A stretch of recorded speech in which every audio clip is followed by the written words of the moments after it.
Hello friend, good morning. कैसे हैं आप लोग? Hope so you are doing great. My name is Devdutt Sahu. I am the director of Dev spoken English classes. I am an English guru, public speaker and author. दोस्तों, आज हम लोग बात करेंगे फ्यूचर परफेक्ट के बारे में। बड़ा इंपॉर्टेंट ग्रामर है फ्यूचर परफेक्ट, तो इसके बारे में थोड़ा सा अपन चर्चा करते हैं। Future perfect. Good communication Dev classes, confident personality Dev classes, overall personality development के लिए ज्वाइन कीजिए Dev spoken English new civic centre Bhilai.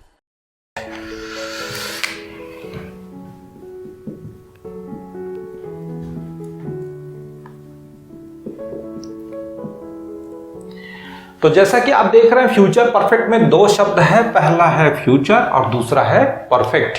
तो फ्यूचर का मतलब होता है भविष्य, और अगर आप परफेक्ट की बात करें तो परफेक्ट का मतलब होता है पूरा। तो कोई एक ऐसा काम जो भविष्य में पूरा होगा, फ्यूचर में कंप्लीट हो जाएगा, करता उस काम को आने वाले समय में पूर्ण कर देगा, फ्यूचर परफेक्ट टेंस का हम प्रयोग करेंगे। जैसे कई बार हम लोग बोलते हैं ना, जैसे कोई प्रोजेक्ट किसी ने उठाया है और हम पूछते हैं कि भैया कब कंप्लीट करोगे, तो वो बोलता है कि मैं 2020 में पूरा कर चुका होऊंगा। ठीक, तू चिंता मत कर, मैं तेरे पैसे परसों तक लौटा चुका होऊंगा। अगले साल तक हम बीकॉम कर चुके होंगे। 2 घंटे के बाद वह खाना पका चुका होगा। तो 2 घंटे के बाद वह खाना पका चुका होगा, क्या बताने का प्रयास हो रहा है कि खाना बनाने का काम पूर्ण हो जाएगा। कब? 2 घंटे के बाद, मतलब भविष्य में आने वाले किसी समय में कोई काम पूरा होगा। फ्यूचर परफेक्ट टेंस का हम प्रयोग करेंगे। इसका पहचान होता है चुका होऊंगा, चुका होगा, चुकी होगी, चुके होंगे, या आया होगा, गया होगा, बोला होगा, या बता चुका होगा। तो ये इसका पहचान है। चलिए मैं इसको बोर्ड में लिख देता हूं। तो पहचान होगा इसका चुका होगा, चुकी होगी, गया होगा, लिया होगा। तो दोस्तों, अब हम बात करते हैं इसके स्ट्रक्चर का। तो अफर्मेटिव का स्ट्रक्चर आप देखिए, सबसे पहले आएगा सब्जेक्ट, सब्जेक्ट के बाद आएगा विल, फिर आएगा आपका हैव, फिर वर्ब का थर्ड फॉर्म, फिर ऑब्जेक्ट।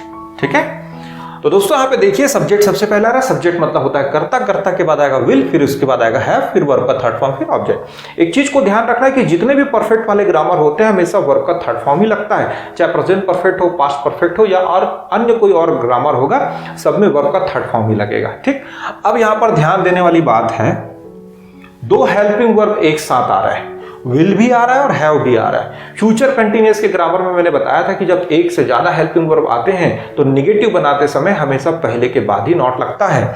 तो इस तरह से निगेटिव का स्ट्रक्चर हो जाएगा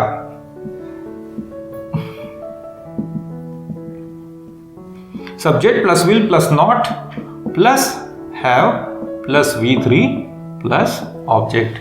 ठीक, इंट्रोगेटिव बनाते समय हो जाएगा आपका IW plus will plus subject plus have plus V3 object question mark. ठीक है, तो याद रखना विल और हैव दोनों को अलग अलग करके केवल विल को हम IW के बाद लाएंगे, सब्जेक्ट के पहले। तो विल हैव को एक साथ नहीं लाना है, तो विल और हैव को चेंज कर देना है, दोनों को ब्रेक करके विल यहां लाएंगे और हैव अपने ही जगह पर रहेगा। इस चीज को ध्यान देना। इंट्रोनेगेटिव कैसे बनाते हैं आपको पता ही है, इंट्रोगेटिव फॉर्मूला उठाना होता है। ठीक है, और सब्जेक्ट के पहले यहां नॉट लगा देंगे या सब्जेक्ट के बाद, तो ये इंट्रोनेगेटिव बन जाएगा।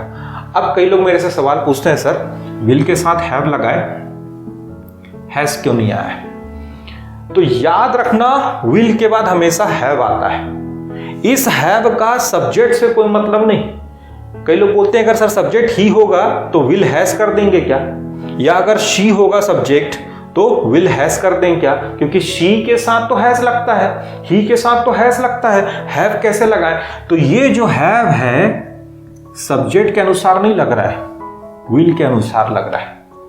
तो याद रखना, विल एक प्रकार का मॉडल है और मॉडल अपने साथ हमेशा हैव को ही लेकर आता है, हैज या हैड को नहीं लेकर आता। जैसे अन्य मॉडल्स आप देखिए, कैन, मे, माइट, शुड, ये सब मॉडल्स हैं। इनके साथ आपने सुना होगा can have, may have, should have, ये आपने सुना होगा। May has, can has, would has, can had, might had, no. तो मॉडल्स के साथ अगर जोड़ना होगा तो हैव जोड़ते हैं, हैज या हैड नहीं। तो इस हैव का सब्जेक्ट से कोई मतलब नहीं, विल के साथ आ रहा है। ठीक, तो चलिए कुछ सेंटेंसेस का हम प्रैक्टिस करते हैं। आइए लेट्स स्टार्ट। तो जैसा आप सेंटेंस देख रहे हैं, वह जा चुका होगा, मतलब आने वाले समय में किसी भविष्य में वह जाने का काम पूर्ण कर चुका होगा। तो चुका हो से अंत हुआ। ठीक, तो क्या हो जाएगा, ही विल हैव, वर्ब का थर्ड फॉर्म, गो का गॉन, तो ही विल हैव गॉन। वह पैसा दे चुका होगा, तो आने वाले समय में हम ये उम्मीद कर रहे हैं कि वह पैसा देने का काम कर चुका होगा या कर देगा। तो क्या हो जाएगा, ही विल हैव गिवन मनी।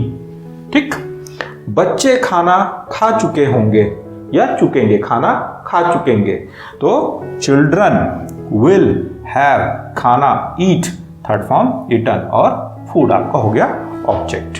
चलिए कुछ निगेटिव सेंटेंस देखते हैं। वह नहीं आया होगा, मतलब भविष्य में आने का काम नहीं हुआ होगा उससे, तो he will not have come. Come का थर्ड फॉर्म भी कम ही होता है ना। क्या तुम बीकॉम कर चुके होगे, तो आने वाले समय में बीकॉम करने का काम पूरा हो चुका होगा, हम सवाल कर रहे हैं। तो चूंकि क्या से स्टार्ट हो रहा है इसलिए व्हाट का प्रयोग नहीं होगा। तो will you have done become, या डन की जगह आप चाहें तो कंप्लीटेड या पास्ट भी कर सकते हो। ठीक, वह दिल्ली कब पहुंच चुका होगा या चुकेगा, वह दिल्ली कब पहुंच चुकेगा, तो when will he have reached Delhi. तो ध्यान देना यहां पर सब्जेक्ट है ही, और विल इसके आगे आएगा और हैव पीछे आएगा। तो जैसा मैं इंट्रोगेटिव सेंटेंस से बताया था, और यहीं पे ही क्लास में बच्चे सवाल करते हैं कि सर ही के साथ हैव कैसे आ गया, है ना, थोड़ा अजीब नहीं लग रहा है, ही हैव। तो ये जो हैव है ना, ये ही का नहीं है, विल का है, क्योंकि बताया था विल के साथ हैव लगता है। और चूंकि इंट्रोगेटिव में दोनों अलग हो जाते हैं इसलिए हमको थोड़ा अजीब लगता है, तो इस चीज को ध्यान दे। अच्छा, कई लोग इंट्रोगेटिव में भी क्या करते हैं, when will have he reached, तो विल और हैव को दोनों मिला देते हैं। तो ध्यान रखना यहां पर विल और हैव एक साथ इंट्रोगेटिव में नहीं आएंगे, केवल विल ही आगे आएगा। अगले साल हम नौकरी बदल चुके होंगे, तो next year we will have changed the job. तो इस तरह से फ्यूचर परफेक्ट हम लिखते या बोलते समय में प्रयोग लाते हैं। तो चलिए मेरे साथ कुछ प्रैक्टिस कीजिए, दोहराइए इसको। मैं कुछ सेंटेंस बोलता हूं, आप भी बोल बोलकर प्रैक्टिस कीजिए, ठीक है। वह एक लेटर लिख चुका होगा, तो he will have written a letter. बच्चे नहा चुके होंगे, children will have taken a bath. ठीक, सर अगले महीने पढ़ा चुके होंगे, तो sir will have taught next year.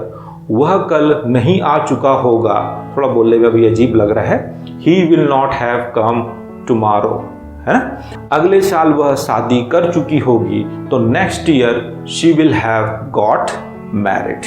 तो इस तरह से हम फ्यूचर परफेक्ट का प्रयोग करते हैं। दोस्तों अब आपके सामने इस वीडियो में कुछ क्वेश्चंस आएंगे, वीडियो को पॉज कर लो, पॉज करने के बाद सारे क्वेश्चंस को रीड करें, और जैसा मैंने रूल्स बताया उसका पालन करते हुए कमेंट बॉक्स में जाकर उसको ट्रांसलेट करें।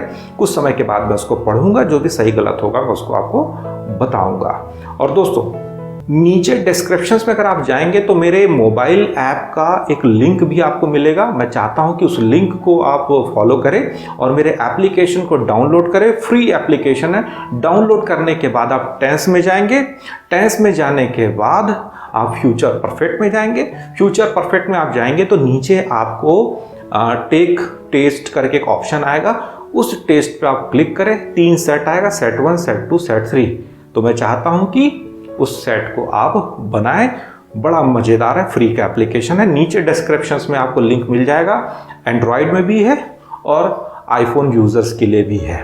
तो होप सो मैं फ्यूचर परफेक्ट के बारे में आपको पढ़ा पाया, ठीक। और अगर आपको ये वीडियो पसंद हो तो लाइक कर दें, लोगों के साथ शेयर कर ले। मेरे चैनल को अगर आप तक सब्सक्राइब नहीं किया तो सब्सक्राइब कर ले, साथ में बेल आइकॉन भी दबा दीजिए। Till then have a great day.